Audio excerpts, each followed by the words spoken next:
तमाम मीडिया बंधुओं का आज इस प्रेस कॉन्फ्रेंस में स्वागत है।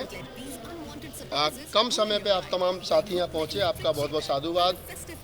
जिस उम्मीद के साथ में आप तमाम साथियों को यहाँ आमंत्रित किया गया है, मुझे आशा और विश्वास है कि लोकतंत्र में मीडिया का जो रोल है चौथे स्तंभ के रूप में, जो बात जिस भाषा में, जिस शैली में, जिस उद्देश्य की प्राप्ति के लिए यहाँ पर कही जाएगी, उस बात को उसी प्रकार आप अपने तमाम टीवी चैनल्स पर, पोर्टल पर, पत्रिकाओं में अंकित करेंगे, ऐसी हमें आशा आप लोगों से है।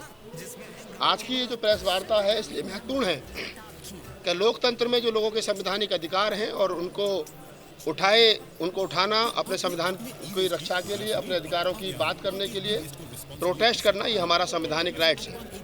पिछले दिनों उत्तर प्रदेश के गोरखपुर जिले में कमिश्नरी पर वहाँ के स्थानीय नेता आदरणीय श्रवण कुमार निराला और उनके साथी वहाँ के आम लोगों के, गरीबों के, मजदूरों के, दलितों के, पिछड़ों के, भूमिहीन लोगों के लिए जो पिछले काफ़ी लंबे समय से वो एक आंदोलन चला रहे हैं, उस आंदोलन के उनका जो संगठन है अम्बेडकर जन मोर्चा, उसके बैनर तले 10 अक्टूबर को उन्होंने गोरखपुर की कमिश्नरी पर एक डेरा डालो नाम से एक उन्होंने आंदोलन कॉल किया था, ओपन कॉल की थी, जिसमें जो लोग भूमिहीन थे वो तमाम लोग, महिला पुरुष वहां पर पहुंचे।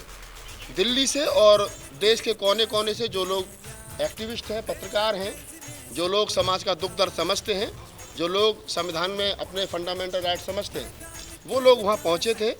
उनमें एज ए पत्रकार हम भी इन्वाइट थे, मनोज अंतानी, संतोष अम्बेश, रमेश गौतम, नीलम गौतम और तमाम वहाँ का लोकल मीडिया इन्वाइट था।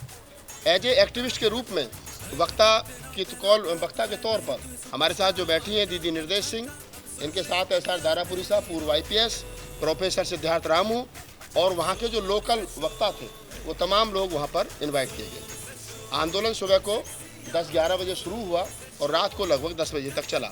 लोग शांतिपूर्ण तरीके से अपनी मांगों को लेकर के धरने पर बैठे थे। रात को 10:30 10 बजे के आसपास जो जिले के DM साहब हैं, SSP साहब हैं, कमिश्नर साहब हैं और जिले के तमाम आला अधिकारी वहां पर पहुंचे और आंदोलनकारियों से उनका मांग पत्र लेकर के ये आश्वासन दिया गया कि आप लोगों की जो मांग है वो जायज़ है। हम भी चाहते हैं कि तमाम लोगों जो भूमिहीन हैं उनको ज़मीनें मिलनी चाहिए और हम प्रदेश के सूबे के जो मुखिया है आदित्यनाथ योगी साहब, हम उनसे बात करेंगे और कोशिश करेंगे कि आपकी मांगों को सरकार माने। लेकिन उसके बाद क्या बात हुई, क्या कारण हुआ कि उसके आधा घंटे के बाद जब आंदोलन समाप्ति की घोषणा कर दी गई, क्या कारण रहा कि पुलिस ने, स्थानीय पुलिस ने किस दबाव में, किस कारण, बिना किसी कारण बताए जो वहाँ के ऑर्गेनाइजर थे वो, प्लस जो पत्रकार थे वो, प्लस साथ ही साथ जो वक्ता थे जो दूर दराज से वहाँ पहुँचे थे, दिल्ली से और अन्य स्थानों से, उन तमाम लोगों को पुलिस ने गिरफ्तार करना शुरू किया। और अभी तक जो हमारे पास जानकारी है, जो पुलिस ने FIR की है और जो उस पर आरोप लगाए हैं, उसमें आरोप लगाए गए हैं वो भी मैं आपको बताऊंगा। निर्देश हमारे साथ हैं, इनके नाम भी FIR है और 10 से 15 लोग अज्ञात हैं। मैं निर्देश जी के साथ सिर्फ इसलिए यहाँ बैठा हूँ कि ताकि ये पता चल सके इस देश के अंदर के संविधान को मानने वाले लोग और अपने हक हकूक़ की रक्षा करने वाले लोग, इस देश में अगर पुलिस के साथ गलत होगा तब भी हम उनके लिए लड़ेंगे, आम जनमानस के साथ गलत होगा तब भी हम उन लोगों के साथ लड़ेंगे। किसी के भी साथ गलत नहीं होना चाहिए, अपने सबके अधिकारों और सबके अधिकारों की रक्षा होनी चाहिए। अगर आज निर्देश और निर्देश जैसे तमाम लोगों के साथ जिनको जेल में डाल दिया गया बिना कारण बताए और उन पर आरोप जो लगाए वो आरोप ऐसे हैं जब हम FIR को पढ़ते हैं तो हमें हंसी आती है कि आखिरकार ये पुलिस ने जो FIR कराई है, राजेश कुमार शर्मा जो वहाँ पर एक अर्दली के रूप में, एक सरकार के मुलाजिम के रूप में, पेशगार के रूप में काम करते हैं और उन्होंने जो FIR में सारी बातें बताई हैं तो वो हंसने लायक हैं। उसमें कहते हैं कि सुबह को कमिश्नर साहब के जो पेशगार हैं राजेश कुमार शर्मा, वो कहते हैं, ये FIR मेरे हाथ में है, वो कहते हैं कि सुबह को 10 से 12-13 लोग जिनको वो जानते हैं, 13 लोग वहाँ पहुँचे। उन्होंने ज़बरदस्ती कमिश्नरी में घुस करके वहाँ पर टेंट लगाना शुरू किया। जब मैंने उनसे मना किया तो उन्होंने मेरे साथ धक्का मुक्की की, मारपीट की। मेरे कार्यालय में घुस करके उन्होंने बिजली चोरी करके अपने माइक चलाने शुरू किए। पौधे और फूल तोड़ दिए, गमले तोड़ दिए, सरकारी जो दस्तावेज थे वो फाड़ दिए गए। और जिसके चलते बाद में ये घटना 10 तारीख की सुबह 11 बजे की है, जो वो अपने उसमें कह रहे हैं। और 10 से 15 लोग अज्ञात थे, 13 लोग ऐसे थे जिनको कमिश्नर साहब के जो पेशकार है राजेश कुमार शर्मा जी वो जानते हैं। मजे की बात है निकल करके ये आती है कि दीदी निर्देश, देव कुमार, मनोज अंतानी, संतोष अम्बेश, रमेश गौतम, SR दारापुरी साहब, रामू जी, ये तमाम वो लोग हैं जो दिल्ली से 800-900 किलोमीटर दूर रहते हैं और शायद पहली बार गोरखपुर इनका जाना हुआ था। तो ये सवाल यहाँ खड़ा होता है कि राजेश कुमार शर्मा जी किन तथ्यों के आधार पर इनको नाम से और शक्ल से जानते थे। तो ये लगता है पुलिस प्रशासन ने ये FIR किसी दबाव में की है, क्योंकि शांतिपूर्वक तरीके से आंदोलन जो है वो रात को 10 बजे खत्म हो गया था। SDM और DM साहब और तमाम आला अधिकारियों के देख रेख में उसके बाद में किस आधार पर उन लोगों को गिरफ्तार किया गया, हमारे साथ निर्देश हैं, वो बताएंगे आपको। निर्देश जी बताओ थोड़ा सा पत्रकारों को क्या हुआ था, क्योंकि आप वहाँ थे। मैंने वहाँ पे जब मेरी पुलिस के साथ थोड़ी गहमा गहमी हुई थी, मेरी ID छीन ली गई थी, तो मैंने वहाँ से पुलिस का स्वागत करते हुए, धन्यवाद करते हुए वहाँ से ईमानदारी से 5:30 बजे वो छोड़ दिया था, क्योंकि मेरी ट्रेन थी वापसी की और मैं 1 बजे पहुँचा था। 4 घंटे लगभग मैं वहाँ रहा था। लेकिन निर्देश जी एक दिन पहले से थी और अगले दिन रात को 12 बजे तक वहाँ थी, तो ये पूरी जानकारी आपको बताएंगी किस किस प्रकार से लोगों को कहाँ से गिरफ्तार किया गया। देखिए, जो आंदोलन था उस आंदोलन की रूपरेखा कई महीने पहले से ही तैयार की गई थी। कमिश्नरी में समस्त अधिकारी ये बात जानते थे कि आज आंदोलन होने वाला है। हम लोगों ने रात को 8 तारीख की रात को और 9 की रात को लगातार जहाँ से टेम्पो, ट्रॉली, ट्रैक्टर आ रहे थे, लोग अपने किराए से वहाँ आए। जिस तरह की आप लोग वहाँ गैदरिंग देखते, गांव की ऐसी महिलाएं थी जिनकी गोदी में बच्चे थे, कुछ प्रेग्नेंट महिलाएं भी थी। ऐसी महिलाएं इस उम्मीद में बैठी थी, वो हमसे यही पूछ रही थी बार बार कि बहनी जमीनियाँ मिल जाएगी ना, जमीनियाँ मिल जाएगी ना। उनकी आंखों में उम्मीद थी ये लेकर के, क्योंकि वो पिछले 2 पड़ाव का आंदोलन पहले वहाँ पर श्रवण कुमार निराला जी और सीमा गौतम जी कर चुके थे। तीसरा आंदोलन, तीसरे पड़ाव का आंदोलन था और इसमें ये साफ सुथरा लिखा गया था कि डेरा डालो, घेरा डालो, जब तक जमीन के कागज नहीं मिलेंगे या तो योगी जी हमें लिखित में कोई भी आगे की कार्रवाई बताएं या फिर जमीन के कागज देकर के हमें यहाँ से भेजें। जब इस बात पर लगातार पिछले कई महीनों से तैयारी हो रही है, पिछले लगभग 1 साल से तैयारी हो रही है, तो क्या प्रशासन को उसी दिन पता चला कि ऐसा आंदोलन होने जा रहा है? दूसरी बात, जो गमला तोड़ने की या फूल तोड़ने की बात लगाई गई है, ये एकदम निराधार है। जब कुछ महिलाएं उस दफ्तर के अंदर एंट्री करी थी, वो इनोसेंट महिलाएं थी, जब वो एंट्री करी तो मैं खुद जा करके उन महिलाओं को समझा कर लाई थी और एक भी कागज को ना किसी महिला ने छुआ है, ना किसी भी सरकारी चीज को हाथ लगाया है। सबको मैं बाहर निकाल करके लाई और SHO ने खुद उसमें बयान दर्ज किया है कि हाँ, दीदी निर्देश सिंह सारी महिलाओं को समझा करके बाहर लाई है, किसी ने कोई भी नुकसान नहीं किया है। ये बयान उनका मेरे मोबाइल में रिकॉर्ड है, वो मैं आपको दे दूंगी। दूसरी बात, जो उन्होंने कहा है कि 307 उन्होंने धारा लगाई है, 307 जो धारा लगाई है, उस धारा में उन्होंने कहा है कि शर्मा, क्या नाम है इनका, राजेश कुमार शर्मा, जो पेशगार हैं कमिश्नर के, वो कह रहे हैं कि मेरा गला पकड़ा है। पेशगार हमारे आसपास में कहीं भी नहीं थे। ये एकदम सरासर झूठ बात है किसी का। पूरे दिन सुबह से आप ये देखिए 9 बजे लोग वहाँ बैठ गए थे आकर और दूर दराज से लोग आए हुए थे। सुबह के 4-4 बजे के भी लोग चले हुए थे, भूखे प्यासे रात को 11 बजे तक बैठे रहे। आमतौर पे होता है कि आज जब हम ज्ञापन देने जाते हैं, आप लोगों ने भी सोशल एक्टिविस्ट देख रहे होंगे, जब हम ज्ञापन देने जाते हैं, DM को नाम देते हैं या कमिश्नर को देते हैं, तो वो तुरंत ज्ञापन लेते हैं और मामला वहीं पर रफा दफा हो जाता है। लेकिन इस आंदोलन का एक अलग ही रूप था। यहाँ ना तो DM 4 कदम चल करके हमें वो देने के लिए आ रहे थे कि भाई क्या कहाँ है आपका ज्ञापन, न कमिश्नर लेने के लिए आ रहे थे, यानी ज्ञापन लेने ही नहीं आ रहे थे। भूखे प्यासे तड़प रहे थे हम लोग दिन भर में, इतनी गर्मी में जाने कितनी बार पसीना सूखा, कितनी बार हम लोग पसीने में तरबतर हुए। लेकिन 11 बज गए, फिर जाकर के DM साहब आए, हमने आश्वासन दिया कि आपको कोई किसी भी तरह की समस्या नहीं होगी, हम लोग शांतिपूर्ण तरीके से अपना ज्ञापन देना चाहते हैं। और दूसरी बात, DM साहब ने हमारे सामने ऑन रिकॉर्ड हमारा माइक पकड़कर हमारे मंच पे खड़े होकर हमारी वीडियो में ये बात कही है कि तुम्हारी जो मांगे हैं बिल्कुल जायज़ हैं, मैं इस मांग के साथ हूँ। भूमिहीन परिवारों को जमीन मिलनी चाहिए और ये मांग मुद्दा आपका जायज़ है, ये गलत नहीं है। और हम आप लोगों में से 5 लोगों की टीम बनाएंगे। जब आप उस संगठन के 5 लोगों का पैनल बना लीजिए, 5 लोगों के पैनल को बना करके हम लखनऊ में बैठेंगे, बात करेंगे। ये जमीन का जो वितरण है वो एक दिन में नहीं होगा, थोड़ा लंबा प्रोसेस है, 1 आध महीना लग जाएगा। तो हमने ये भी बात लौट कर कही कि कितना टाइम लग जाएगा, अगर आप 1 महीना 2 महीना ले लीजिए, अगर उसके बाद नहीं मिलता हम फिर आएंगे लौट कर। तो DM साहब ने कहा कि नहीं, आपको आने की जरूरत पड़ेगी नहीं, ये काम उससे पहले ही हो जाएगा। ऐसा आश्वासन DM साहब ने हमारे मंच पर, हमारे माइक पर ये बात बोली है सारी महिलाओं के सामने। तो उसके बाद ऐसा जब उन्होंने कहा कि हम आपकी महिलाओं को, जो भी लोग हैं दूर दराज से आए, इनकी बसें भी नहीं है, आने का जाने का कोई संसाधन नहीं है, क्योंकि 2 दिन के हिसाब से लोग बैठे थे, तो उनको प्रशासन ने खुद अपनी बसें लगा करके लोगों को वहाँ से बिठाया और बॉर्डर पे जाकर के यानी कि आंदोलन से भीड़ को खत्म कर दिया। आप आंदोलन की भीड़ देखेंगे, मेरे सोशल मीडिया का जो मेरा अकाउंट है निर्देश सिंह के नाम का, आप उस पर देखेंगे, लाइव चलिए सारी वीडियो।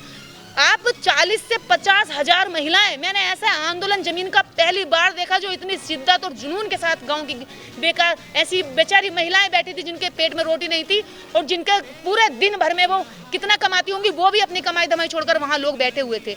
ऐसी स्थिति में भी डीएम को और कमिश्नर को दया नहीं आई और ज्ञापन लेने नहीं। हम बार बार यही चिल्ला रहे थे कि आप आइए हमारा ज्ञापन लेने, हमारी बात तो सुनिए। उसके बाद 11-11:30 बजे के बाद जब उन्होंने सारी भीड़ को अपनी गाड़ियों से बसों से भर के वहां से ढीला कर दिया और जब हम कम लोग बचे तो हमारी गिरफ्तारियां शुरू कर दी। पहली गाड़ी मेरे पीछे लगी, जब मैं वहां से आंदोलन से जा रही थी तो मेरे पीछे गाड़ी लगा दी गई। गाड़ी मैंने पहचान ली, मैं वापस फिर आंदोलन में आ गई। आंदोलन में भीड़ में कैसे कैसे करके मैं निकली, किस रास्ते से निकली। रात को फिर 2 बजे मुझे पुलिस ने वहां पकड़ लिया जहां मैं पहुंची थी। मैं वहां से मैं डेंगू से पीड़ित थी, इतना बुखार था मुझे, 103 बुखार में मैं किस तरह छतों से कूदी, खेतों पर कैसे नाले कूदे, कहाँ भूखी पड़ी रही। इस कदर मैं आज 5वें दिन में आज दिल्ली पहुंची हूँ। कैसे कैसे मैं ही जानती हूँ मैं किस हालात में पहुंची हूँ कि मेरे हाथ पैर कांप रहे थे, लेकिन मैं फिर भी चल रही थी ये सोच करके कि मेरे लोग अंदर हैं। अभी तक 18 लोगों की गिरफ्तारी हो चुकी है, कल शाम तक की ये खबर है। और आज का हमें पता नहीं कि आज क्या हुआ है वहाँ पे, आज के हमारे पास कोई अपडेट नहीं है। 18 लोग वो बेकसूर जिनका कोई दोष नहीं था। क्या योगी जी इसको व्यक्तिगत ले रहे हैं? हम ये जानना चाहते हैं, योगी जी ने कोई आंदोलन नहीं किया? क्या योगी जी उसमें डायरेक्ट ये कह रहे हैं कि आप डीएम साहब को भेजने हैं सारा दिन और शाम को भेजना है? तो इतनी मीठी छुरी की तरह आपने हम पे वार किया और उसके बाद हमें सबको इधर तितर बितर करके भीड़ कम करके, आपको पता था कि भीड़ में अगर आप अरेस्टिंग करेंगे तो आप जो है सफल नहीं होंगे, इसलिए आपने भीड़ को अपनी गाड़ियों से बाहर भेजा। उसके बाद हमारे लीडरों को, हमारे लोगों को, एसआर दारापुरी जी बुजुर्ग हैं, 82 साल के रिटायर्ड आईजी, जिनकी तबीयत बहुत खराब थी, हाथ कांप रहे थे उनके वहां मंच पे बोलते हुए भी इतनी गर्मी में, उनको अरेस्ट कर लिया। डॉक्टर सिद्धार्थ रामू जो इंटरनेशनल राइटर है, जिनके नाम कई किताबें जिन्होंने लिखी हैं, कई किताबों के अनुवाद किए हैं, डॉक्टर सिद्धार्थ रामू को शाम को 6 बजे अरेस्ट कर लिया था। हमें पता भी नहीं था, बाद में पता चला। उसके बाद हमारे आंदोलन में फोटोग्राफी करने के लिए एक फिल्मकार, फ्रांस का एक फिल्मकार है जो कविताएं लिखता है, कहानियां लिखता है, वैलेंटीन रोजर को ये बताते हुए गिरफ्तार कर लिया कि आपको जो है विदेशी फंडिंग मिल रही है और वैलेंटीन रोजर जो है ये सरकार के जो गुप्त सूचनाएं, गुप्त जानकारियां, गुप्त एजेंसियां, उनकी जो है यहाँ पे खतरा बताते हुए उसको गिरफ्तार किया गया। हमने ये बात भी मंच से कई बार दोहराई और अपील करी कि वो निर्दोष है, उसका हमारे आंदोलन से कोई लेना देना नहीं है, वो सिर्फ फोटोग्राफी करने आया था।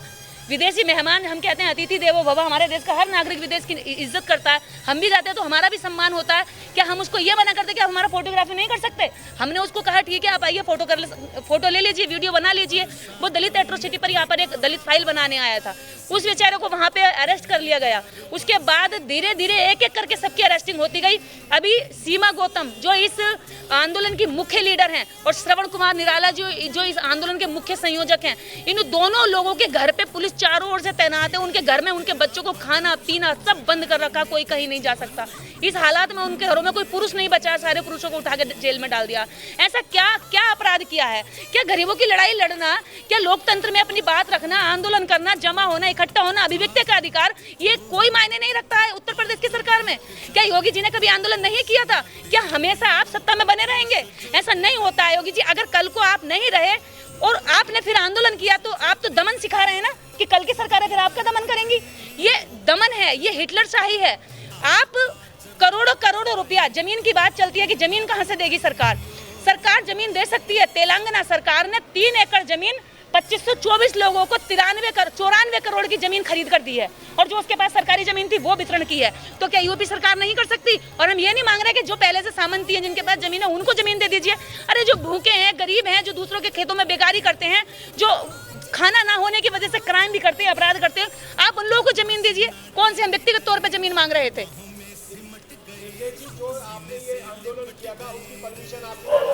देखिए, इसकी परमिशन के लिए 1-2 महीना पहले ही एप्लीकेशन डाल दी गई थी। आपको पता है, जागरण की, कीर्तन की, भजन की, हवन की, हर जगह सड़कों पे घेर करके बिना परमिशनों के हो जाते हैं। लेकिन हमने इसकी परमिशन की अपील 2 महीने पहले डाली थी, जिसको कभी भी आपको पता होगा प्रशासन रिसीविंग नहीं देता है, ये कहीं की भी परमिशन हो। लेकिन एप्लीकेशन हम लोगों ने डाली, उसके आधार पर हुई। जब सुबह टेंट लग रहा था तब पुलिस को आपत्ति क्यों नहीं हुई? जब सुबह लोग आने जाने और बैठने शुरू हुए तब पुलिस को आपत्ति क्यों नहीं हुई? पुलिस को रात को 12 बजे आपत्ति हुई है, जब सारा आंदोलन शांतिपूर्ण तरीके से हो गया, सब लोग अपने अपने घर चले गए। शाम को पुलिस हमसे पूछ रही है आपने खाना खाया, आप थके होंगे, और एक एक करके एक एक आदमी को इस तरह से बातें बना कर अलग अलग ले जा रही है और अरेस्ट कर रही है। 1.5 घंटा मेरे साथी देव कुमार जी को अंदर रखा गया, उनसे पूछताछ की गई कौन कहाँ से आया, किसका क्या नाम है।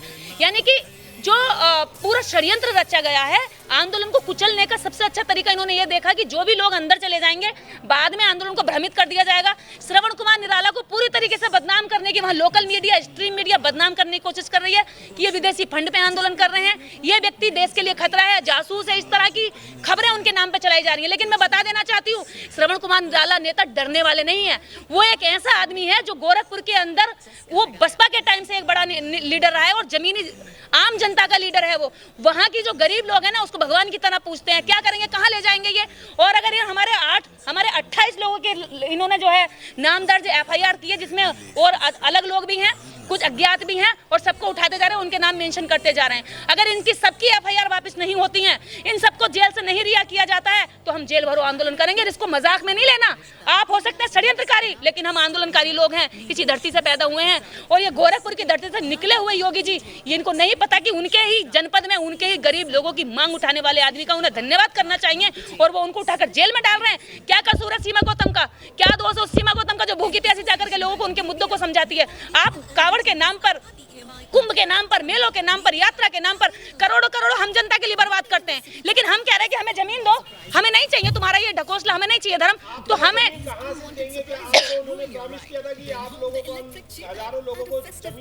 देखिए प्रॉमिस करने के लिए हम उनको बुला रहे थे, आंदोलन इसीलिए किया गया था। लोकतंत्र की यही खूबसूरती कि हम अपनी बात रखने के लिए, अगर योगी आदित्यनाथ जी की सरकार का, हमारे यूपी सरकार का ध्यान इस तरफ नहीं गया है कि क्राइम की एक सबसे बड़ी वजह ये भी है कि लोगों का खेतों में मर्डर हो जाता है, सोच करने जाती है बेटियां, वहाँ रेप हो जाता है, तो हम उनको ध्यान आकर्षित कर रहे हैं कि जमीन ना होने की वजह से इतने सारे लोग हर दिन पीड़ित होते हैं, हर दिन बेगारी करते हैं, सामंती उन पर डंडे के दम पर अपराध करते हैं। तो हम उनको बता रहे हैं कि ये सब हो सकता है, और इसका देखिए समस्याएं होती हैं और सोल्यूशन जो है मुखिया को, घर के मुखिया को निकालने का काम होता है। हम समस्याएं बता रहे हैं, हमारा फर्ज है सामाजिक होने के नाते, और उसका सोल्यूशन है, ऐसा नहीं है। पहला एग्जाम्पल सेट तेलंगाना सरकार कर चुकी है, और भारत सरकार के पास इतनी जमीन है कि प्रत्येक भूमिहीन परिवार को अगर 4 एकड़ जमीन बांटी जाएगी तब भी सरकार के पास जमीन बचेगी। तो उस जमीन का करना क्या है, तुम क्या करना चाहते हो। बाबा साहब भी कहते थे कि बंजर भूमि जितनी भी देश के अंदर पड़ी हुई है खाली, इनको दलितों में, भूमिहीनों में बांट देना चाहिए, ताकि ये इसको उपजाऊ कर सके। इसमें खेती पनपेगी तो सरकार को रेवेन्यू बढ़ेगा, और क्राइम जो है वो भी कम होगा, जो अपराध वो जो आपस में मारा मारी, रोटी की छीनाछानी, ये भी कम होगी। तो इसमें बुरा क्या है, हम तो चाहते हैं कि अपराध मुक्त हो। और योगी जी खुद कहते हैं कि गुंडे मैंने जेलों में डाल दिए, लेकिन हमारे साथ तो पुलिस ने गुंडागर्दी कर दी। हमारे साथ तो खुद योगी जी ने एक मतलब ऐसा व्यवहार कर रहा है जैसे कि हमारे साथ कोई बाहर के गुंडे भी नहीं करते ऐसा व्यवहार। तो जी बिल्कुल,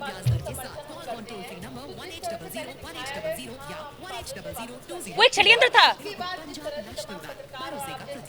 ग्रेटर नोएडा वेस्ट में सबसे बड़ा commercial project golden I deliver करने के बाद आशा इंफ्रा पेश करते हैं गोल्डन। देखिए ये प्रशासन ने पूरी तरीके से प्लान सेट किया कि ये लोग 2 दिन के हिसाब से आए हैं और ये लोग रहे, तो योगी जी का बहुत बड़ा प्रेशर था उनके साथ, क्योंकि इसमें डायरेक्ट योगी जी इन्वॉल्व है। यहाँ पुलिस का कोई रोल नहीं, हम पुलिस को दोष नहीं देंगे, क्योंकि पुलिस जो है सत्ता के चाबुक से चलती है। हमारा उनसे कोई लड़ाई झगड़ा नहीं है। और बिल्कुल है पत्रकार महोदय, देखिए ऐसी स्कीमें सरकार बनाएगी, ये मेरे हाथ में नहीं है कि मैं स्कीम, देखिए ऐसी स्कीमें सरकार बनाती है। समस्याएं जब ऐसा तो पहले भी नहीं था कि देश के अंदर जो है यहाँ पर जनधन योजना लाई गई, आधार योजना लाई गई, कितनी सारी योजनाएं लाई गई हैं। क्या देश के अंदर जमीन वितरण योजना नहीं आ सकती क्या योगी सरकार या भारत सरकार? आपका जो सवाल है कि क्या सरकार के पास किस प्रकार की स्कीम है, तो इसका जवाब ये है कि इससे पूर्व में चाहे वो इंदिरा गांधी की गवर्नमेंट रही हो, चाहे मायावती की सरकार उत्तर प्रदेश में रही हो, उन्होंने भूमिहीन लोगों को जमीनें बांटी हैं। लोगों को 10-10, 15-15 बीघे के पट्टे मिले हैं, और जिन लोगों के पास जमीन नहीं थी आज वो 10-10, 15-15 बीघे के किसान हैं। तो ऐसा नहीं है कि ये कोई पहली बार डिमांड की जा रही है। सरकार भूमिहीन लोगों को जमीन दे करके उनको जमीन को, जो बंजर भूमि है उसको उपजाऊ बनाती है, लोगों को रोजगार मिलता है, लोगों को रोटी मिलती है। सरकार जो 5 किलो अनाज लोगों को दे करके अपना पीछा छुड़ा रही है।